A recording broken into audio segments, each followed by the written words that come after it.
அன்றைக்கினிய சகோதர சகோதரிகளே, நம் அனைவர் மீதும் ஏக இறைவனுடைய அமைதியும் கருணையும் உண்டாகட்டுமாக என்கிற உயரிய பிரார்த்தனைகளோடு பாலஸ்தீனத்தினுடைய காசா பகுதிகளில் இஸ்ரேலிய ஆக்கிரமிப்பு ராணுவம் நடத்தி வரக்கூடிய தாக்குதல்கள் இன்றோடு 683வது நாளாகவும் தொடர்ந்து கொண்டிருக்கக்கூடிய இந்த சந்தர்ப்பத்தில் நமக்கெல்லாம் தெரியும், காசாவுல உச்சகட்டமான யுத்தம் ஒன்றை தொடர்வதற்கு மீண்டும் இஸ்ரேல் தீர்மானித்திருக்கிறது.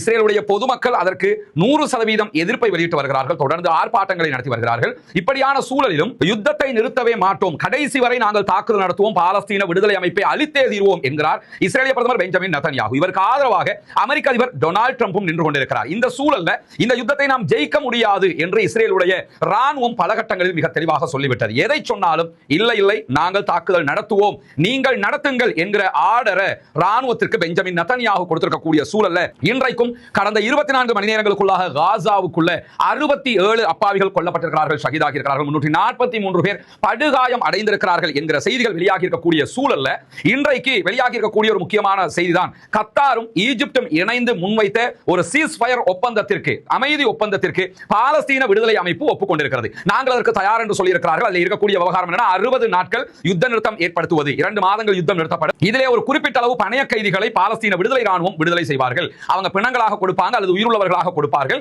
ஏதோ ஒரு வகையில் ஒரு குறிப்பிடத்தக்க எண்ணிக்கையிலானவர்களை அவர்கள் விடுவிப்பார்கள். இதற்கு பகரமாக இஸ்ரேலுடைய கட்டுப்பாட்டில் இருக்கக்கூடிய சிறைகளில் இருக்கிற பாலஸ்தீனியர்களை அவர்கள் விடுதலை செய்ய வேண்டும். ஒரு நாளைக்கு 1000க்கும் மேற்பட்ட கண்டெய்னர்கள் உணவுகளை உள்ளே அனுப்ப வேண்டும் என்பதுதான் பாலஸ்தீன விடுதலை ராணுவத்தினுடைய மிக முக்கியமான கோரிக்கை. இதை தாண்டி என்ன வச்சிருக்காங்கன்னா, அடுத்த கட்டமாக நிரந்தர யுத்த நிறுத்தத்திற்கான பேச்சுவார்த்தைகளை முதல் நாளிலேயே ஆரம்பிக்கணும்ங்கிறதையும் பாலஸ்தீன விடுதலை அமைப்பு சொல்லியிருக்கக்கூடிய சூழல்ல பாலஸ்தீன விடுதலை அமைப்பினுடைய பதிலுக்கு இஸ்ரேல் என்ன பதில் சொல்ல போகிறது என்பதற்காக நாங்கள் காத்துக் கொண்டிருக்கிறோம் என்று சொல்லி கத்தார் அறிவித்திருந்த நிலையில இதுவரைக்கும் இஸ்ரேல் உத்தியோகபூர்வமாக எந்த அறிவித்தல்களையும் விடாவிட்டாலும் பெஞ்சமின் நெதன்யாகுவினுடைய அலுவலகம் சற்று நேரத்துக்கு முன்பதாக வெளியிட்டிருக்கக்கூடிய ஒரு அறிவிப்பில் என்ன சொல்றாங்கன்னு சொன்னா, என்ன நடந்தாலும் எங்களுடைய அனைத்து பணைய கைதிகளும் ஒரே நேரத்தில் விடுவிக்கப்பட வேண்டும், நிரந்தர யுத்த நிறுத்தம் என்பதற்கு நாங்கள் ஒப்புக்கொள்ள முடியாது, வெறும் 60 நாள் யுத்த நிறுத்தம் தான் என்பது எங்களுடைய நிலைப்பாடு என்று சொல்லி இருக்கிறார்கள். இதை உத்தியோகபூர்வமாக இஸ்ரேல் முழுமையான ஒரு அறிவிப்பாக வெளியிடாவிட்டாலும் பெஞ்சமின் நெதன்யாகுவினுடைய நிலைப்பாடாக இது சொல்லப்பட்டிருக்கக்கூடிய சூழல்ல தான் மீண்டும் யுத்தத்தை நாங்கள் தொடர்வோம் என்று சொல்லியும் இஸ்ரேல் அறிவித்திருக்கிறது. இப்படியான சூழல்ல பாலஸ்தீன விடுதலை அமைப்பு மிக முக்கியமான ஒரு முடிவையும் இன்றைக்கு எடுத்திருக்கிறார்கள். அதை பார்ப்பதற்கு முன்பதாக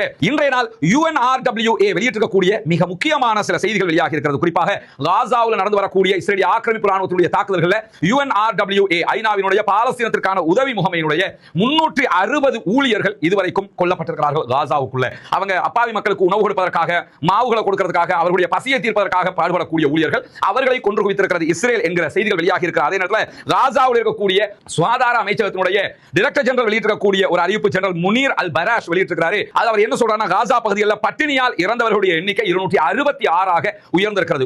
உணவில்லாமல் பட்டினியாலேயே இவங்க உயிர் நீத்திருக்கிறார்கள். 266 பேர், இதில் 112 பேர் அப்பாவி பச்சிளம் குழந்தைகள் என்கிற செய்திகளுக்கு மத்தியில் ஒவ்வொரு நாளும் 40 நிமிடங்களுக்கு ஒரு குழந்தை என்கிற விதத்தில் ஒரு நாளைக்கு 28 அப்பாவி குழந்தைகள் காசாவிலே உயிரிழக்கின்றன, மரணிக்கின்றன என்கிற செய்திகளும் வெளியாகி இருக்கக்கூடிய சூழலை நம்ம பார்க்க முடிகிறது. அதே நேரத்தில் தரைவழி தாக்குதல்கள், அச்சுறுத்தல்கள் உச்சமாக இருந்து வரக்கூடிய காசாவினுடைய சூழல்ல பாலஸ்தீன அப்பாவிகள் தற்போது காசா சிட்டியை விட்டு வெளியேற ஆரம்பித்திருக்கிறார்கள். காசா சிட்டிக்குள்ள இருக்க முடியல, தொடர்ந்து தரைவழி தாக்குதல்களை நடத்துவதற்கு இஸ்ரேல் முனைகிறது. வான்வழி தாக்குதல்கள், பீரங்கி தாக்குதல்கள் நடத்தப்படுகிறது. எனவே அங்கிருந்து மீண்டும் அகதிகளாக வெளியேற ஆரம்பித்து விட்டார்கள். காசா யுத்தம் ஆரம்பித்ததிலிருந்து நூற்றுக்கணக்கான தடவைகள் கான் யூனிஸ்ல இருந்து நார்த்துக்கு போவாங்க, நார்த்ல இருந்து தெற்குக்கு வருவாங்க, தெற்குல இருந்து சென்ட்ரல் காசாக்கு போவாங்க.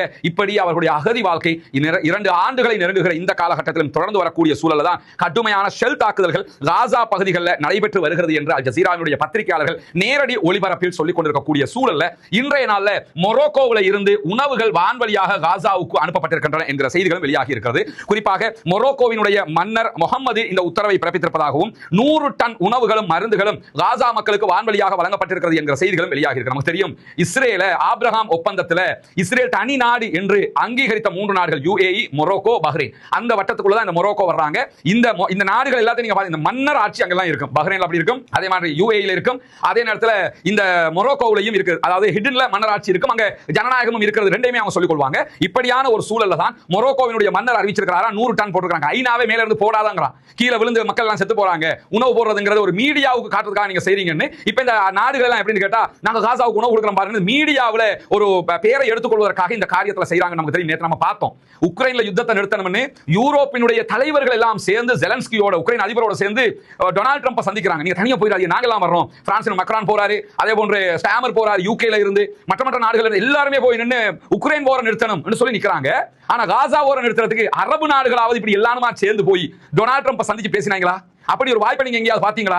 எங்கேயுமே பார்க்க முடியாது. அப்படி இருக்கிற சூழல்ல தான் மொரோக்கோவினுடைய மன்னர் உணவு கொடுத்திருக்கிறார். ஒரு துணுக்கு செய்தியாக இதை தெரிஞ்சுக்கிறதுக்காக சொல்றோம். தவிர இதனால எந்த ஃபாய்தாவும் எந்த நலவும் காசா மக்களுக்கு இல்லை. இப்படியான சூழல்ல டென்மார்க் இன்றைக்கு ஒரு முக்கியமான அறிவிப்பை விடுத்திருக்கிறது. பாலஸ்தீனத்தை தனிநாடாக அங்கீகரிப்பது காலத்தின் கட்டாயம் என்கிறது டென்மார்க். ஏற்கனவே டென்மார்க் பத்தி நம்ம சொல்லி இருக்கிறோம். ஜூலியன் போஸ்ட் பத்திரிகை அனைவருக்கும் நினைவிருக்கும். நபிகள் நாயகம் ஸல்லல்லாஹு அலைஹி வஸல்லம் அவர்களை கார்ட்டூன் சித்திரமாக வரைந்து அசிங்கப்படுத்திய வேலையை செய்த டென்மார்க் இன்றைக்கு காலம் சுழன்று கொண்டிருக்கிறது. பாலஸ்தீனத்தை தனிநாடாக அங்கீகரிக்க வேண்டும் என்று சொல்லி டென்மார்க்கினுடைய வெளியுறவு அமைச்சரை மேற்கோள் காட்டி ராய்ட்டர் இன்றைக்கு செய்திகளை வெளியிட்டிருக்கக்கூடிய சூழல்ல பிரான்ஸ் இன்றைக்கு மேலதிகமான ஒரு பதிலை இஸ்ரேலுக்கு வழங்கி இருக்கிறது. ஏன்னா பிரான்சினுடைய துணை தூதுவராலயம் ஜெருசலம்ல இருந்து இழுத்து மூடப்பட்டிருக்கிறது. இஸ்ரேல் மூடிட்டாங்க. பிரான்சுக்கும் இஸ்ரேலுக்கும் இடையில ஒரு இன்டர்னல் வார் போய் கொண்டிருக்கக்கூடிய செய்திகளை பார்க்கிற நேரத்தில் தான் நெதன்யாகுவினுடைய அறிக்கைகளுக்கு பிரான்ஸ் இன்றைக்கு பதில் சொல்லி இருக்கிறது.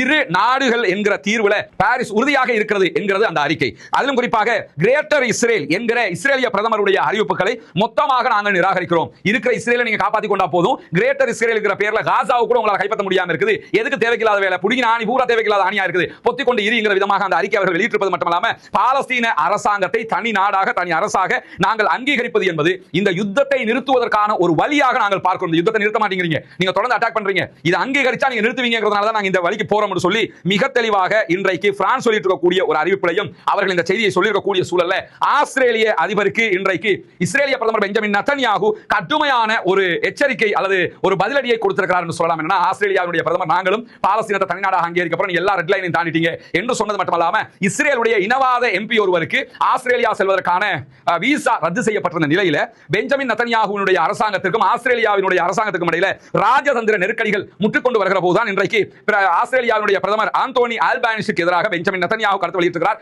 இஸ்ரேலை அல்பானிஸ் காட்டி கொடுத்திருக்கிறார் அப்படிங்கிறாரு. அதை தாண்டி என்ன சொல்றாருன்னா ஆஸ்திரேலியாவில் இருக்கக்கூடிய யூதர்களை அல்பானிஸ் கைவிட்டு விட்டார். இவர் ஒரு யூதர்களை கைவிட்ட அரசியல்வாதியாக வரலாற்றில் அறியப்படுவார். இதுதான் இவங்க சென்டிமெண்ட். என்னன்னா நாங்கெல்லாம் எப்படி ஆக தெரியுமா, எங்களை எல்லாம் ஜெர்மன்ல நாஜி படைகள் எப்படி கொன்றது தெரியுமா, அப்படி இருக்கும்போது நீங்க யூதரோட இருக்க வேண்டிய வரலாற்றில் யூதர்களை நீங்கள் கைவிட்டு விட்டீர்கள் என்று சொல்லி வரலாறு பேசும். அதாவது இப்ப வரலாறு நீ அதெல்லாம் பேசாது.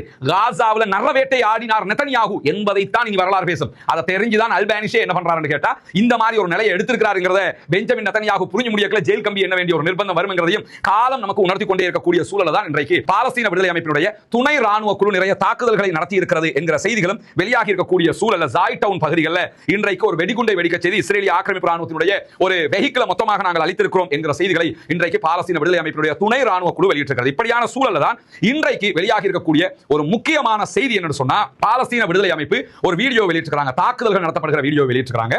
அந்த வீடியோ தொடர்பாக அல் ஜசீரா மிக முக்கியமான ஒரு ஆய்வு ரீதியிலான ராணுவ ஆய்வு ரீதியிலான ஒரு வீடியோவையும் வெளியிட்டிருக்கிறார்கள். அல் ஜசீராவினுடைய ராணுவ பகுப்பாய்வு பிரிவினுடைய ஆய்வாளராக இருக்கக்கூடிய அல் ஃபலாஹி அவங்க தான் இந்த வீடியோ விளக்கத்துக்கு கலந்து கொண்டிருக்கிறார். பின்னால் இருக்கக்கூடியது பாலஸ்தீன விடுதலை அமைப்பினுடைய ஒருவர் வந்து பேசக்கூடிய ஒரு காட்சி. இந்த வீடியோ தொடர்பாக தான் இந்த ஆய்வு இடம்பெற்றிருக்கிறது. இப்ப நீங்க பார்க்கக்கூடிய இந்த காட்சி கூட பிளேர் பண்ணி தான் நம்ம உங்களுக்கு வெளியிடுவோம். ஏன்னா சிலது நம்ம காட்ட முடியாதுங்கிறது உங்களுக்கு தெரியும். ஆனா இந்த வீடியோவினுடைய ஒரிஜினல் அல் ஜசீராவினுடைய வீடியோவை நாளை காலை நீங்க நம்முடைய டெலிகிராம் பக்கத்தில் பார்க்க முடியும். இந்த வீடியோவில் என்ன இருக்கிறது, அப்படி என்ன பாலஸ்தீன விடுதலை அமைப்பு முக்கியமான அறிவிப்பை வெளியிட்டிருக்கிறார்கள் என்பதுதான் இந்த இடத்துல நம்ம புரிந்து கொள்ள வேண்டிய மிக முக்கியமான விவகாரமாக இருக்கிறது. பாலஸ்தீன விடுதலை ராணுவம் தற்போது பலவிதமான நடவடிக்கைகளை எடுக்கிறார்கள். இஸ்ரேல் மீண்டும் காசாவுக்குள்ள உக்கிரமான தாக்குதல்களை நடத்தி கொண்டிருக்கக்கூடிய சூழல்ல 2 மாதங்கள் நாங்கள் 60 நாட்கள் ஒரு யுத்த நிறுத்தத்திற்கு தயார் என்றும் சொல்லி இருக்கிறார்கள். ஆனாலும் இஸ்ரேல் தரைவழி தாக்குதல்களை உக்கிரமாக நடத்த ஆரம்பித்திருக்கிற நிலையில தான் ஏற்கனவே நம்ம காட்டின அந்த வீடியோவை பாலஸ்தீன விடுதலை அமைப்பு வெளியிட்டிருக்கிறார்கள். இதுல பாலஸ்தீன விடுதலை அமைப்பினுடைய ராணுவ படைப்பிரிவினுடைய உயரடுக்கு படைகளில் ஒன்றாக இருக்கிற ஒரு படைப்பிரிவினுடைய களத்தளபதி தான் வீடியோவில் வந்து பேசிக் கொண்டிருக்கிறார். இந்த படைப்பிரிவை பொறுத்தவரை இதுவரைக்கும் 22 மாதங்கள் யுத்தத்தில் இவங்க களம் இறங்கவே இல்லை. அப்படி நான் யோசிக்கிறேங்க. 22 மாதங்கள் யுத்தம், உக்கிரமான யுத்தம். இந்த யுத்தத்திலேயே இவங்க இதுவரைக்கும் களம் இறங்கல என்று சொன்னா இவர்கள் எதிர்பார்க்கிற சண்டை என்பது வேறு. அதை நம்ம புரிஞ்சுக்கணும். இதுவரைக்கும் நடந்த எந்த சண்டையிலுமே எலைட் யூனிட் என்று சொல்லுவாங்க. இந்த எலைட் யூனிட் இதுவரைக்குமே களத்தில் இறங்கவில்லை. வஹதத்துன் நுஹ்பா அல்லது எலைட் யூனிட் என்று சொல்லக்கூடிய இந்த படைப்பிரிவை களத்தில் பாலஸ்தீன விடுதலை அமைப்பு இப்போதுதான் இறக்கி இருக்கிறது. அவங்களுடைய சீருடையோட தான் அந்த வீடியோவை தோன்றி இருக்கிறாங்க. அதை நீங்க பார்க்கலாம். என்று சொன்னா இந்த ரோட்ல போய் பாலஸ்தீன விடுதலை அமைப்பு இஸ்ரேலிய ஆக்கிரமிப்பு ராணுவத்துடைய வெஹிக்கிள்கள் எல்லாம் அளிப்பாங்கல்ல, அதுல அவங்களுடைய சீருடையோட இருக்க மாட்டாங்க, அவங்க யூனிஃபார்மோட இருக்க மாட்டாங்க. ஆனா இந்த யூனிட்டை பொறுத்தவரை யூனிஃபார்மோட தான் களத்துக்கு வருவாங்கன்னு சொல்லப்படுகிறது. அந்த அடிப்படையில் யூனிஃபார்மோடயே அவர் களத்துக்கு வந்து இன்றைக்கு வீடியோவில் தோன்றி இருப்பது மட்டும் மட்டுமல்லாம அவர் என்ன சொல்றாருன்னு சொன்னா வரக்கூடிய நாட்கள்ல எம் மீதான தாக்குதல்கள், காசா மீதான அப்பாவிகள் மீதான தாக்குதல்கள் மிக கடுமையாக இருக்க போகிறது என்பதை நாங்கள் அறியாம இல்ல. கண்டிப்பாக நாங்கள் உங்களை எதிர்கொள்ள தயாராகிவிட்டோம். நீங்க எவ்வளவு கடுமையான முடிவு எடுத்தாலும் தரைப்படையை நீங்க இறக்கும் போது தரையில நின்று உங்களோட சண்டை பிடிக்கிறதுக்கு நாங்க ரெடியாக இருக்கிறோம். ஏன்னா பல திசைகளில் பலவிதமான சிறப்பு பயிற்சிகளையும் பெற்றுக்கொண்ட எங்களுடைய எலைட் யூனிட் தற்போது களத்திற்கு வருகிறது என்கிற செய்திகள் அவங்க சொல்றது மட்டுமல்லாம அல் ஜஸீராவுடைய ஆய்வாளர்கள் என்ன சொல்றாங்கன்னா இந்த யூனிட் வந்து மற்ற எல்லா யூனிட்டையும் விட மிக கடுமையான பயிற்சிகளை பெற்றிருப்பார்கள். குறிப்பாக அமெரிக்க ராணுவத்தினுடைய உச்சகட்ட படைப்பிரிவுகள் என்ன பயிற்சிகளை எடுக்கிறதோ அந்த அளவுக்கு சில நேரங்களில் அதை மீறிய பயிற்சிகளையும் தங்களுடைய நாட்டுக்காக இவர்கள் பெற்றிருப்பார்கள் என்கிற செய்திகளை அல் ஜஸீராவினுடைய பகுப்பாய்வாளர், ராணுவ பகுப்பாய்வாளராக இருக்கக்கூடிய அல் ஃபலாஹி அவங்க தனியான ஒரு இன்டர்வியூலையும் சொல்லியிருக்கக்கூடிய சில செய்திகளை நம்ம பார்க்க முடிகிற அதே நேரத்தில் இந்த வீடியோவில் முகத்தை மூடி தங்களுடைய அந்த அடையாளத்தை தலையில பட்டிய கட்டிக்கிட்டு அந்த சீருடையோட தோன்றக்கூடிய பாலஸ்தீன விடுதலை அமைப்பினுடைய எலைட் யூனிட்டினுடைய தளபதி சில செய்திகளை சொல்றாரு. அந்த செய்திகள் இரண்டு கட்டமாக புரிந்து கொள்ள முடியும். ஒன்று இஸ்ரேலிய ஆக்கிரமிப்பு ராணுவத்தை நோக்கியும் புரிந்து கொள்ள வேண்டிய சில செய்திகளை சொல்றாரு. அதனால பாலஸ்தீன விடுதலை ராணுவத்திற்கும் சில செய்திகளை சொல்றாரு. அவர் என்ன சொல்றாருன்னு சொன்னா எனக்கு முன்னாலும் பின்னாலும் எங்களுடைய எதிர்ப்பு போராளிகள் உக்கிரமாக உங்களோடு போரிடுவதற்கு தயாராக இருக்கிறார்கள் அப்படிங்கிற செய்தியை இஸ்ரேலுக்கு சொல்றாரு. நான் இருக்கிறேன், எனக்கு முன்னாடி நிக்கிறாங்க, எனக்கு பின்னாடி நிக்கிறாங்க அப்படின்னு என்ன அர்த்தம் கேட்டா மொத்தமாக நாங்க களத்துல நிக்கிறோம் அப்படிங்கிற செய்தியை சொல்றது மட்டுமல்லாம இந்த யுத்தம்ங்கிறது ரொம்ப கடுமையாக இருக்க போகிறது என்பது எங்களுக்கு தெரியாமல் இல்லை. அதனால தான் நாங்க இப்ப சீனுக்கு வரோம். எங்களுடைய மற்ற படைப்பிரிவுகள் இதுவரைக்கும் வந்தாங்க, இப்ப நாங்க ஏன் சீனுக்கு வர்றோம்னு சொன்னா இது உக்கிரமான ஒரு யுத்தமாக இருக்க போகிறது என்பதை சொல்லி இருக்கக்கூடியவர் என்ன சொல்றாருன்னா சண்டையில கலந்து கொள்ள போகிற பாலஸ்தீன விடுதலை ராணுவத்தை பற்றி சொல்லும்போது என்ன சொல்றாருன்னு கேட்டா அல்லாஹ் தஆலா அவனுடைய வலிமையான வீரர்களுக்கு மட்டுமே கடினமான யுத்தங்களுடைய நிலைகளை கொடுக்கிறான். நம்ம இப்ப கடினமான ஒரு யுத்தத்துக்கு போறோம் சகோதரர்களே. இந்த யுத்தம் அல்லாஹ் தஆலா அவனுடைய நேசத்துக்குரிய வீரர்களுக்கு கொடுக்கக்கூடிய ஒரு யுத்தமாக இருக்கிறது. எனவே நம்ம இதை அல்லாஹ் நமக்கு தந்த வாய்ப்பாக கருதி களத்துக்கு இறங்க போகிறோம். அல்லாஹ் தஆலாவினுடைய அருளோடு களத்துக்கு புறப்படுங்கள் என்று சொல்லி தங்களுடைய வீரர்களுக்கு அந்த வீரத்தை ஊட்டி ஒரு செய்தி அதில் சொல்லக்கூடிய வஹதத்துன் நுஹ்பா அல்லது நஹ்பாவினுடைய தலைவர், எலைட் யூனிட்டினுடைய தலைவர் அப்படி உற்சாகம் ஊட்டி பேசிவிட்டு என்ன சொல்றாருன்னா எது வந்தாலும் நாம் எதிர்கொள்வதற்கு தயாராக இருக்கிறோம். கட்டிடங்களுக்குள் சிக்கி சீரழிய போகிறீர்கள், எங்களிடம் அடி வாங்கி விரண்டு ஓட போகிறீர்கள் என்பதில் எந்த மாற்று கருத்துமே இல்லை என்பதையும் மிக தெளிவாக என்ன பண்றாருன்னு கேட்டா காசாவினுடைய மக்களுக்கும் உலக மக்களுக்கும் இஸ்ரேலிய ஆக்கிரமிப்பு ராணுவத்திற்கும் புரிகிற விதமாக மிக தெளிவாக இந்த வீடியோவில் அவர் சொல்லியிருக்கிறார். எனவே இந்த யுத்தம்ங்கிறது அவங்க அடுத்த கட்டம் இப்படி ஒரு யுத்தம் வரும்ங்கறத பாலஸ்தீன விடுதலை அமைப்பு மிக தெளிவாக உணர்ந்திருக்கிறார்கள் என்று சொல்லப்படுகிறது. மேலதிகமாக நாம பார்த்தோம்னு சொன்னா இந்த வஹதத்துன் நுஹ்பா அல்லது எலைட் யூனிட் என்கிற இந்த யூனிட் வந்து ஈரானுடைய குதுஸ் அல் குதுஸ் பிரிகேடிடம் இருந்து நேரடியாக பயிற்சிகளை பெற்றவர்கள் என்று சொல்லப்படுகிறது. இதே மாதிரி ஹிஸ்புல்லாவிடத்துல ரதுவான் என்கிற ஒரு படைப்பிரிவு இருக்கிறது, உச்சகட்டமாக பயிற்சிகளை எடுத்தவர்கள். அவர்களுக்கு நிகரான ஒரு படைப்பிரிவு தான் இந்த எலைட் யூனிட். இன்னும் சொல்லப்போனா இதுக்கு மேலேயும் யாரும் இருக்கிறாங்களா நமக்கு தெரியல. 22 மாதங்கள் யுத்தம் நடக்குது. மிக கடுமையான யுத்தங்கள் நடந்த போதெல்லாம் இந்த படைப்பிரிவு களத்துக்கு வரல. ஆனா இப்ப வர்றாங்கன்னு சொன்னா இதை அவர்கள் எதிர்பார்த்து இருந்திருக்கிறார்கள். அப்ப இதை தாண்டி ஒரு யுத்தம் வந்தாலும் அதையும் எதிர்கொள்வதற்கான படைப்பிரிவுகள் அவர்களிடத்தில் நிச்சயமாக இருப்பதற்கு வாய்ப்புகள் இருக்கிறது இன்ஷா அல்லாஹ் அல்லாஹ் தஆலா நாடினால். எனவே இந்த யுத்தத்தையும் நாங்கள் சந்திக்க தயார் என்று சொல்லிவிட்டார்கள். எலைட் யூனிட் களத்திற்கு வருகிறது. என்ன செய்ய போகிறது? இஸ்ரேலுடைய ஐடிஎஃப், இஸ்ரேலி டிஃபென்ஸ் ஃபோர்சஸ் என்று சொல்லக்கூடிய இஸ்ரேலுடைய டயஃப ஃபோர்சஸ் என்பதை நாம் பொறுத்திருந்துதான் பார்க்க வேண்டும். தொடர்ந்தும் காசாவினுடைய உண்மை நிலையை அறிந்து கொள்வதற்காக நம்முடைய ரஸ்மின் மையசி என்கிற சேனலை சப்ஸ்கிரைப் செய்யாத சகோதரர்கள் சப்ஸ்கிரைப் செய்து இணைந்து கொள்ளுங்கள். ரஸ்மின் டாக்ஸ் என்கிற நம்முடைய மற்ற சேனலையும் சப்ஸ்கிரைப் செய்யாத சகோதரர்கள் சப்ஸ்கிரைப் செய்து இணைந்து கொள்ளுங்கள். ஏன்னா டெய்லி அதில் நம்ம மற்ற வீடியோக்களை வெளியிட்டு வருகிற காரணத்தால் அந்த செய்திகள் உங்களை வந்து அடைந்துவிடும். நம்முடைய டெலிகிராம் சேனல், வாட்ஸ்அப் சேனல்களை இணையாத சகோதரர்கள் இணைந்து கொள்ளுங்கள் என்கிற கோரிக்கையோடு பாலஸ்தீனம் வெற்றி பெற வேண்டும், பாலஸ்தீனம் சுதந்திரம் அடைய வேண்டும், பாலஸ்தீன மக்கள் நம்மை போன்று நிம்மதியானவர்களாக மாற வேண்டும், வாழ வேண்டும் என்ற உயரிய கோரிக்கைகளோடு பாலஸ்தீன அப்பாவிகளுக்காக பிரார்த்திக்கிற அதே நேரம் சொல்லி ஆக்கிரமிப்பு ராணுவத்துக்காக கொடுத்து நாசிராவை ஓத மறந்து விடாதீர்கள் நண்பர்களே, நண்பர்களே, தாய்மார்களே. பாலஸ்தீன மக்களுக்காக ஜனநாயக ரீதியாகவும் குரல் எழுப்புவோமாக. வாஹிர் தஅவானா அல்ஹம்துலில்லாஹி ரப்பில் ஆலமீன்.